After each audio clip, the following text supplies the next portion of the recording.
Hi అండి. మా ఇంటి పెరట్లో ఉన్న చెట్లు చూపిస్తారండి. ఇప్పుడైతే కూరలోకి పుదీనా కట్ చేద్దామని చూస్తున్నాం. పుదీనా అయితే చిన్న చిన్న చెట్లు ఒక 2, 3 అయితే మేము పుదీనా బయట నుంచి తెచ్చినప్పుడు ఆ కొమ్మలైతే నాటితే మంచిగా చిగురు వచ్చాయి. ఇప్పుడు అవైతే కోస్తున్నాము. మా అమ్మ కొంచెం కోస్తుంది. నేనైతే కొంచెం మళ్ళీ మీకు చూపిద్దామని వీడియో కోసం అయితే కొంచెం కట్ చేశాను.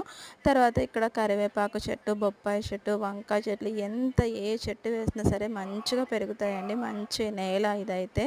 ఇక్కడ గుంటగూరగూర చెట్టు కూడా ఉంది. హెయిర్‌కి పెట్టుకుంటే మంచిగా నల్లగా ఒత్తుగా పెరుగుతది అంటారు కదా! ఇంతకుముందు ఇది గడ్డిలోనే ఉండేది కానీ నాకంత తెలిసేది కాదు. తర్వాత దీన్ని ఎలా ఐడెంటిఫై చేయాలంటే ఇలా చేతితో నలిమితే బ్లాక్‌గా అవుతుంది. ఇలా పూలుంటాయని చూసిన తర్వాత దీన్నైతే మళ్ళీ మా ఇంట్లోనే ఉందా అనిపించింది. నెక్స్ట్ మా ఇంటి ముందుకొచ్చేసరికి కనకాంబరం చెట్లు. కనకాంబరం పూలైతే ఎప్పుడు పూస్తూనే ఉంటాయి. మేము కొయ్యడమే తక్కువ. మల్లె పువ్వులైతే ఇప్పుడు మొగ్గలొస్తున్నాయి చూడండి. వర్షం పడేసరికి ఎంత